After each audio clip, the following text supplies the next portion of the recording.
En 2024, on a fait 170 milliards de déficit, soit 5,8% du PIB.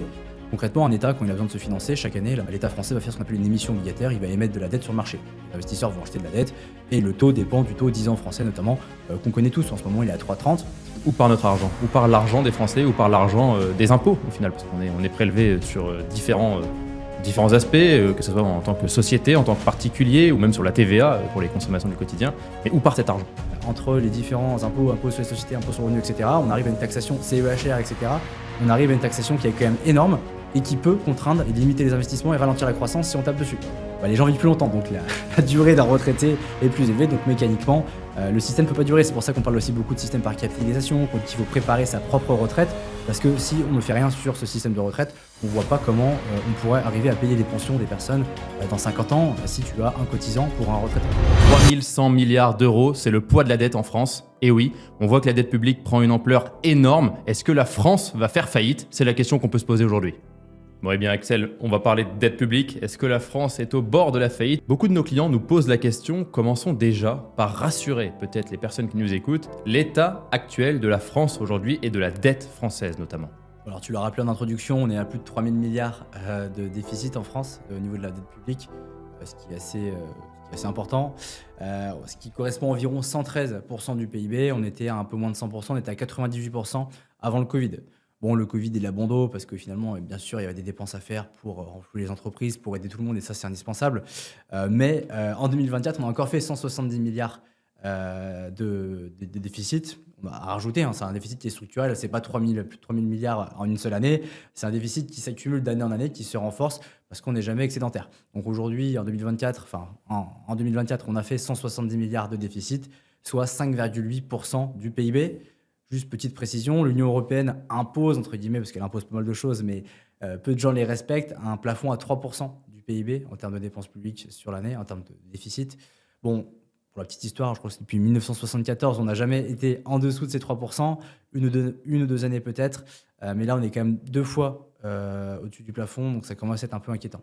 Ok, bon, ça c'est pour la France. Et bon, on compare souvent la France aux États-Unis dans les journaux.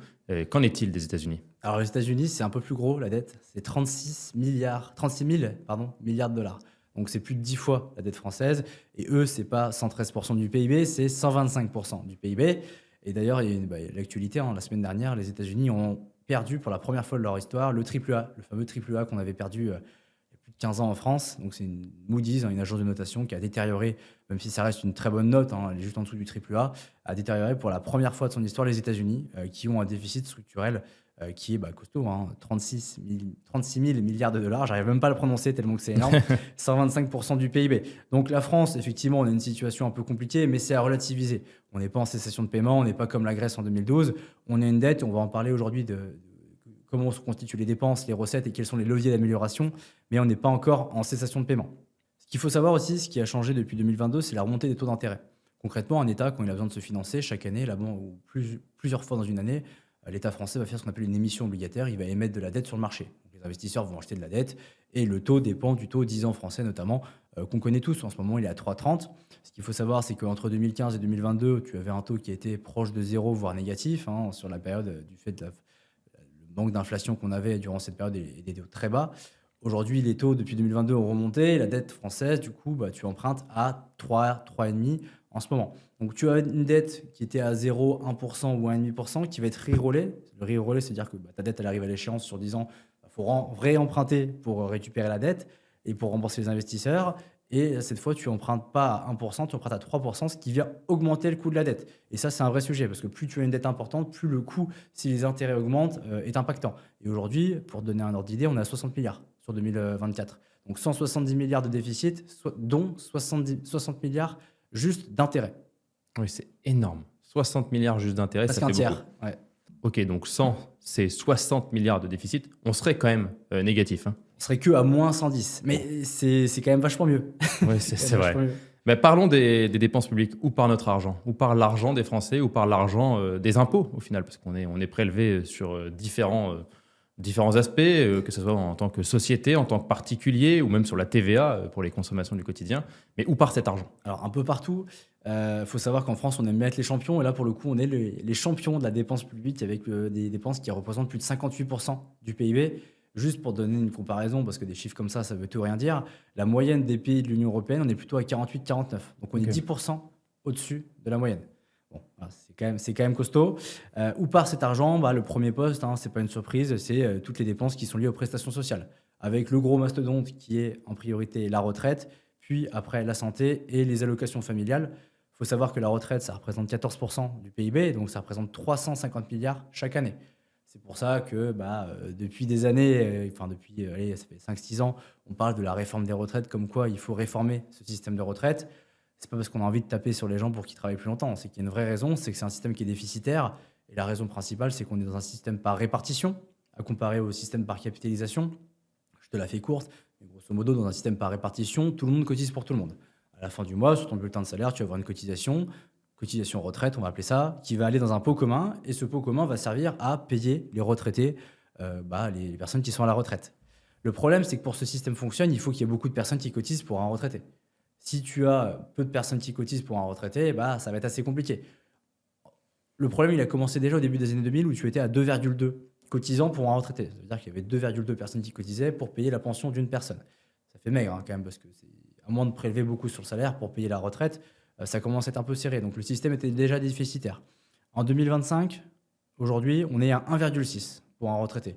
Donc tu vois que les taux se resserrent et les estimations, après c'est que des estimations, je crois que c'est l'INSEE qui disait ça, c'est qu'en 2070, on serait à 1,2 pour 1, donc quasiment du 1 pour 1. Donc tu te doutes qu'à moins de prélever tout le salaire d'une personne ou alors à moins de bien baisser la retraite des retraités, il va y avoir un problème. Et c'est pour ça qu'on a les réformes qui poussent justement à travailler plus, parce que le seul moyen d'arranger ce système, de le rééquilibrer, c'est que les gens travaillent plus longtemps. Comme ça, on inverse le ratio, parce qu'il y aura plus de cotisants pour moins de retraités si une personne travaille 3, 4, 5 ans de plus, forcément. Donc, bien Et sûr, deuxième possibilité, l'espérance de vie diminue, mais c'est pas le but. voilà, et c'est une des raisons aussi qui est de la limite de ce système, et c'est une bonne nouvelle en soi, c'est que les gens vivent plus longtemps aujourd'hui, en raison des progrès de la santé, etc.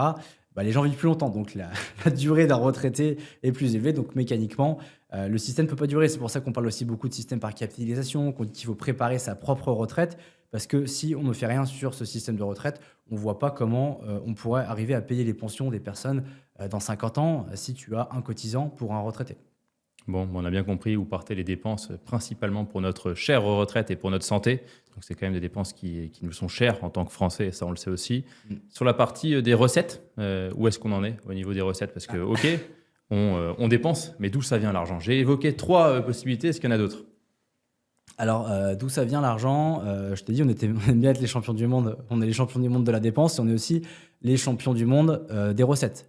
C'est-à-dire qu'en France, on est un des pays les plus taxés, voire le plus taxé au niveau de l'OCDE. Tu l'as mentionné, TVA, impôt sur le revenu, impôt sur les sociétés, cotisations salariales, patronales, taxes foncières, etc., etc. Il y en a de partout. Il y a beaucoup de charges. La TVA, c'est le plus gros impôt en France, 170 milliards. Donc ça représente presque la moitié de nos recettes. Ça, c'est un impôt qui est payé par tout le monde, parce que tu sois milliardaire comme avec un faible revenu, tu vas payer la TVA à 5, 10 ou 20 sur tous les produits que tu vas acheter. Il y a l'impôt sur le revenu qui est le deuxième plus gros contributeur en termes de recettes, qui représente 20% à peu près des recettes, 80 milliards d'euros de recettes, donc c'est quand même colossal.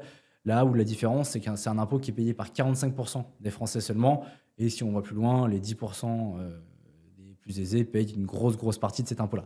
Donc tu as les deux plus gros impôts, un qui est payé par tout le monde, le second qui est payé par ceux qui ont plus de revenus. Et le problème en France, c'est pour ça qu'on veut toujours taper entre guillemets sur les riches à vouloir augmenter les revenus, mais c'est qu'on arrive à un stade où entre les différents impôts, impôts sur les sociétés, impôts sur le revenu, etc., on arrive à une taxation CEHR, etc., on arrive à une taxation qui est quand même énorme et qui peut contraindre et limiter les investissements et ralentir la croissance si on tape dessus. Et comme la CDHR qui vient de s'ajouter pour éviter que certaines personnes passent Exactement. un seuil en dessous de ce qu'ils devraient payer en pourcentage. CDHR, on parle de l'IFI qui va revenir à l'ISF, on parle de la flat tax qui veut l'augmenter, etc. En fait, on essaie de chercher d'augmenter encore les recettes, mais le problème, c'est que, comme je viens de le dire, on arrive à un certain niveau où si on augmente encore, est-ce que ce ne sera pas contre-productif pour la croissance du pays? Et d'ailleurs, juste petite parenthèse, effectivement, la CEHR qui était censée être exceptionnelle existe déjà depuis quelques années. Ouais. Alors, ne pensez pas que la fameuse CDHR va s'en aller très vite. Je dis ça entre parenthèses, mais je suis presque persuadé qu'on en a au moins pour 2-3 ans. Et puis, même les prélèvements sociaux, si on veut repousser l'exemple, les prélèvements sociaux, à la base aussi, il y a plus de 20 ans qui étaient censés être exceptionnels, ils sont là depuis 25 ans, puis ils ont augmenté, ils sont passés de 2 à 17%. Donc Ouais. voilà, le temporaire, il faut se méfier. Ouais, on est d'accord. Bon, on a vu que effectivement la dette publique n'est pas prête de s'arranger pour le moment, mais est-ce qu'il existe quand même des solutions quels seraient quelques leviers? On n'est pas là pour remplacer le gouvernement, encore une fois, c'est pas du tout notre métier en tant Non. que conseiller en gestion de patrimoine. C'est juste aussi de rassurer. Déjà, premièrement, Ouais. tu l'as très bien fait dans la première partie, de rassurer les Français sur le fait que notre pays n'est pas en cessation de paiement et tout va bien par rapport à ça. Pour l'instant. Par contre, sur la partie des solutions, est-ce qu'il en existe? Vers quoi on va? Alors déjà, si on aborde ça d'un plan uniquement vraiment trivial, hein, c'est que si tu veux améliorer un déficit, comment tu fais? Soit tu réduis les dépenses et ou tu augmentes les revenus. Donc il y a deux leviers, hein. Tu tapes sur les On est dépenses, d'accord. tu tapes sur les revenus. Le problème, c'est que les revenus, je viens de l'évoquer, on est arrivé à un certain stade. On a commencé à mettre en place des mesures, enfin le gouvernement a commencé à mettre en place des mesures. On a eu la réduction de l'avantage fiscal au niveau du LMNP avec la réintégration des amortissements. On a eu des petites choses sur la réévaluation des barèmes sur les véhicules de service pour les salariés, etc., un avantage de nature. On a eu des réformes un peu sur le chômage, un peu discrètes pour diminuer la durée d'indemnisation, etc., etc. C'est des petites mesures pour gagner un peu d'argent. Mais le vrai problème, c'est que, à mon avis, ça n'engage que moi, il faut vraiment taper fort, soit sur l'un, soit sur l'autre, soit sur les deux, pour qu'il y ait vraiment quelque chose qui change. Les retraites, pour moi, c'est indispensable. On l'a dit, ça représente 15% du PIB. Si on ne change pas le système, ça ne va pas perdurer. Et le vrai sujet aujourd'hui, c'est qu'en France, on a peur, et à raison, hein, parce qu'à chaque fois, il va y avoir des manifestations, on a bien vu pour la réforme des retraites, etc., c'est que c'est difficile de faire des changements qui sont nécessaires pour nous et qui pourraient être que bénéfiques pour l'avenir. Effectivement, il va falloir taper, il va falloir faire des efforts, il va falloir réduire certaines aides, il va falloir taxer peut-être plus de personnes. Mais si on ne fait rien, aujourd'hui, je t'ai dit que tout se passait bien, on n'était pas en session de paiement, mais si on ne fait rien, peut-être que ça peut être préjudiciable dans le temps. Après, je vais arrêter avec les mauvaises nouvelles. Les bonnes nouvelles, c'est qu'au final, on est quand même un pays attractif. On a eu, il n'y a pas si longtemps, JP Morgan, la plus grosse banque mondiale, qui a installé un bureau avec plus de 1000 salariés à Paris, pas loin de Place Vendôme. On a eu, je crois que c'était Revolut, qui a installé son siège social en France. On a eu le sommet Choose France la semaine dernière avec Emmanuel Macron, avec des promesses de plusieurs milliards de dollars, plusieurs dizaines de milliards de dollars. Donc la France reste un pays attractif pour sa compétitivité, pour son savoir-faire, bref, pour plein de raisons. Mais si on veut que ça dure et que ça perdure, il va falloir mener des réformes structurelles pour justement réduire ce déficit, pour encore plus attirer les investisseurs et pouvoir faire face aux échéances, notamment la retraite, qui est une vraie préoccupation pour tout le monde. Ouais, tellement d'accord. Et pour faire encore une fois une petite parenthèse, la chose qui a été la plus mise en danger là, depuis quelques mois, même presque un an et demi, c'est l'immobilier, qui prend vraiment une très belle saucée en termes d'impôts, de fiscalité et tout ça. On voit que le gouvernement a décidé de taper très fort du poing sur la table sur la partie immobilière, avec une taxation qui devient plus lourde, très très lourde par rapport à avant même. Donc c'est vrai qu'on voit qu'il y a du changement.